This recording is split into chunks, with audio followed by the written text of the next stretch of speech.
தெரியல. அது தமிழ்நாடு காங்கிரஸ் கமிட்டி தான் இந்த மாதிரி ரேலி நடத்துறதுக்கு கேட்குறீங்களா?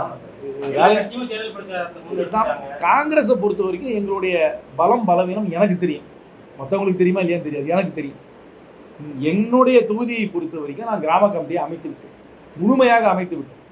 இந்த தேர்தலை சந்திக்க காங்கிரஸ் கட்சி சிவகங்கை பாராளுமன்ற தொகுதியை பொறுத்த வரைக்கும் தயாராக இருக்கிறது.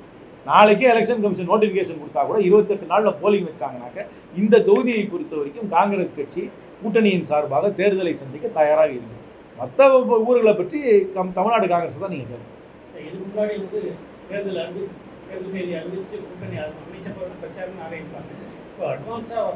சரி, இதெல்லாம் இப்போல்லாம் நிறைய எக்ஸ்டர்னல் கன்சல்டன்ட்ஸ் வந்துட்டாங்க. முன்னாடி எல்லாம் வந்து கட்சியில் இருக்கிறவங்க, கட்சியில் இருக்க மாவட்ட செயலாளர்களுடைய ஆலோசனைப்படி தான் கட்சி நடக்கும். இப்போ எல்லா கட்சிக்கும், பெரும்பாலான கட்சிகளுக்கு அட்வைஸ் கொடுக்கறது அரசியலுக்கு அப்பாற்பட்டு இருக்கிற கன்சல்டன்ட்ஸ்.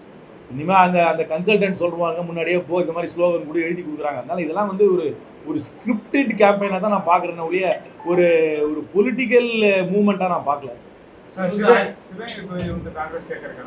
சரி, நாங்கள் வந்து எங்களை கூட்டணிக்குள்ள 234 தொகுதி தான் இருக்குது. எத்தனை தொகுதி காங்கிரஸ் நிற்குன்றத பேச்சுவார்த்தை மூலம் தான் போடும்.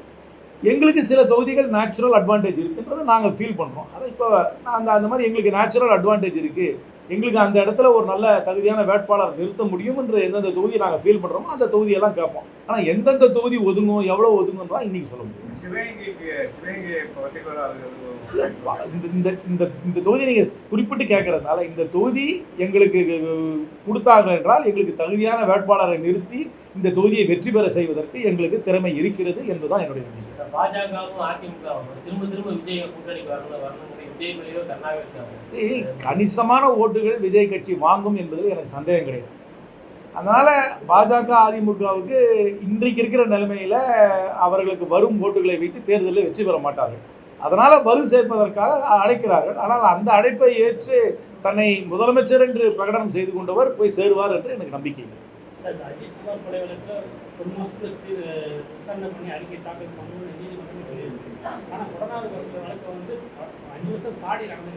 அதுக்கு டைரக்ஷன் அந்த மாதிரி கோர்ட் கொடுக்கணும். கொடநாடுக்கும் அந்த மாதிரி ஒரு இந்த திருப்போணத்தில் நடந்த சம்பவத்தை பண்ணி டைரக்ஷன் கொடுத்தாலும் நடக்கும். இன்னும் கொடநாடு என்ன சிபிஐக்கு மாற்றலையே, இது வந்து அஜித்குமார் மட்டும் தானே சிபிஐக்கு போயிருக்கு. அந்த மாதிரி ஒரு டைரக்ஷன் கோர்ட்டில் கொடுக்கணும், கொடுத்தாங்கன்னா விரைவில் வரும். அஜித்குமார் கொலை வழக்கில் சார் எந்த விசாரணையும் நிறைவு எல்லாமே நடந்துட்டு இருக்கு. அப்படித்தானே வந்து சிவகங்கையில் எஸ்பி வந்து தற்காலிகமாக நிப்பாட்டி வச்சு ஒரு பதவி, அதுக்காண்டி ஒரு பதவி கொடுத்துட்டாங்க. ஒரு இன்டர்னலாக பார்த்துருப்பாங்க. இப்போ தான் சிபிஐ தான் என்கொயரி பண்ணுறாங்களா. இதில் வந்து இது என்கொயரி பண்ணும்பொழுது எந்தெந்த அதிகாரிகளில் சம்மந்தம் இருக்குது என்பது வரும். 20ஆம் தேதி ஆகஸ்ட் அன்னைக்கு ரிப்போர்ட் கொடுக்கணும்னு சொல்லியிருக்காங்க கோர்ட். அது வரைக்கும் வெயிட் பண்ணலாம். அப்படி நம்ம எப்படி சொல்ல முடியும்? அது என்கொயரி பண்ணதுக்கப்புறம் தான் என்கொயரி பண்ணாமையே எஸ்பிக்கு சம்மந்தம் இருக்குன்னு எப்படி சொல்ல முடியும்? அது சொல்ல முடியாது. எஸ்பிக்கு சம்மந்தமாக இருக்கா, அவங்களோட இன்டர்னல் என்கொயரியில் அவங்களுக்கு அந்த மாதிரி ஏதாவது ஒரு ஃபைண்டிங் வந்திருக்கலாம். அது எனக்கு தெரியாது. இன்டர்னல் என்கொயரி டிஜிபி தான் கேட்கும்.